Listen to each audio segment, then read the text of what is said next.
Trump sat down with Meet the Press and he made some controversial statements regarding abortion. This has really gotten a lot of people inflamed about who is the pro-life candidate, Donald Trump or Ron DeSantis. And the Ron DeSantis campaign is saying we're clearly the true pro-life candidacy because listen to what Trump said during the Meet the Press interview. Here it is. Mr. President, I want to give voters who are going to be weighing in on this election a very clear sense of where you stand on this. I think they're all going to like me. I think both sides are going to like me. What's going to have to happen is you're going to have to, Kristen, you're asking me a question. What's going to happen is you're going to come up with a number of weeks or months. You're going to come up with a number that's going to make people happy because 92% of the Democrats don't want to see abortion after a certain period of time. If a federal ban landed on your desk, if you were reelected, would you sign it at 15 weeks? Are you talking about a complete ban? A ban at 15 weeks. Well, people are starting to think of 15 weeks. That seems to be a number that people are talking about right now. Would you sign that? I would sit down with both sides and I'd negotiate something, and we'll end up with peace on that issue for the first time in 52 years.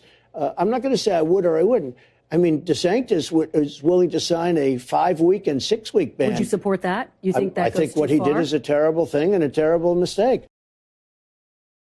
Okay, so remember everybody's calling Trump a big dictator, like he's the authoritarian who's going to force things down your throat. He's going to tell you what you have to do with your life. And yet there he's like, we're going to get to the table. We're going to negotiate. And that's actually one of the most measured, one of the best answers that I've heard on this debate.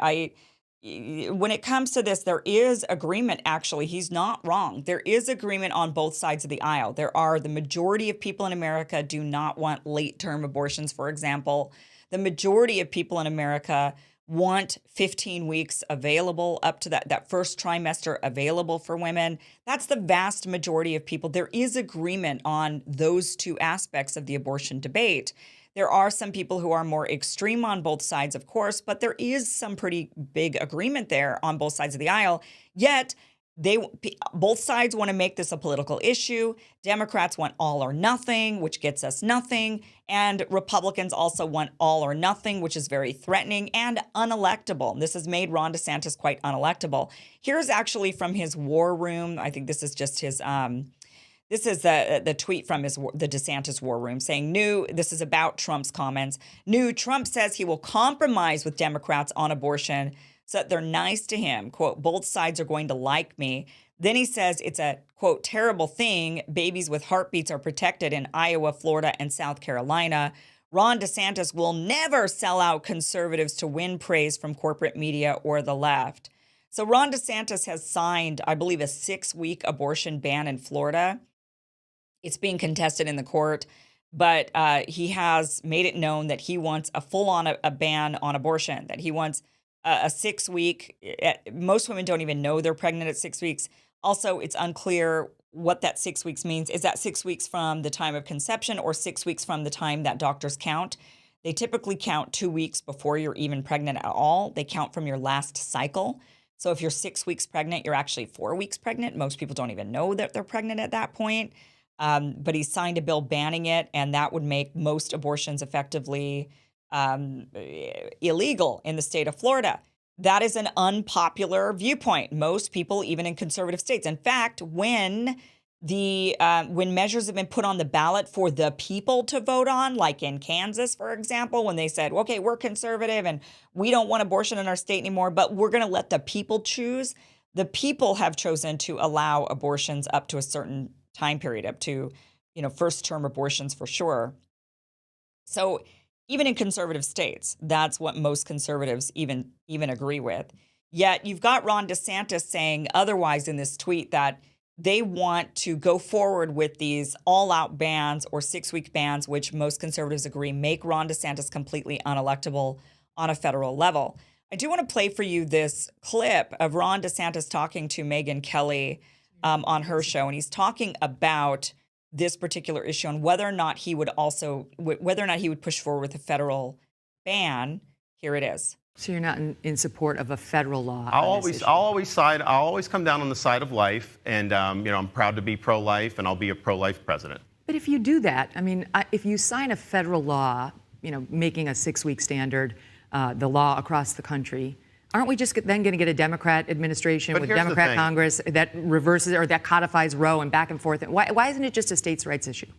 Well, clearly the states have. I mean, I think the states have the primary jurisdiction over it. I do think they do, but if there's a federal law, that's going to change. Well, I think there is a federal interest, but I think the reality is that the country's divided on it. You're not going to see Wisconsin mimic what Texas has, which is an argument against a federal law. You're not going to see Pennsylvania mimic what Georgia has. Well, but I mean, we're divided. I mean, are these things like on the potential thing? I haven't seen Congress move that. I don't have much confidence that Congress is going to do anything meaningful in this regard. And so in a federalist system, you have different opinions and that stuff gets filtered out. But clearly, right now, you are going to see different states go in different directions. And I understand that.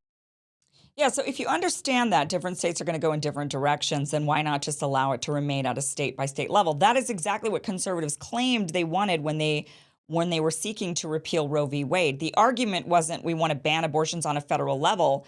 Their argument was this is a state's issue and should remain a state-by-state issue. And yet here we are.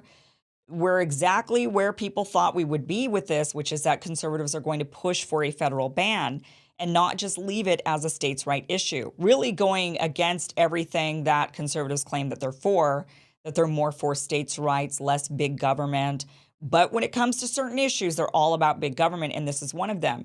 So what's interesting about Ron DeSantis is he's saying, well, I'm the pro-life president, but states all are going to go in different directions. Yet he's alluding to the fact that if something crossed his desk, he would absolutely sign it, that he would go against states' wishes, that he would go against the will of all the people out there who don't agree with him, and he would force the issue on them. And yet Trump is the authoritarian one, right, who's over there saying, I think we could compromise on this issue. I think we could hear everybody out, and I think we could come to the table and actually come to something that's reasonable. Where is reason in this country? It is gone. I see Gavin Newsom even today, even this last week, saying that he is proposing laws, an amendment to the Constitution to ban assault rifles, he says, and to raise the age of owning firearms to 21 years old. And, he put in all these things, background checks, and there were things in there that was like, okay, there's a lot of agreement on background checks. There's a lot of agreements on certain things when it comes to gun control. But the minute they start going into this territory where they throw in these wild things that are not popular amongst the people, they lose out on the entire thing.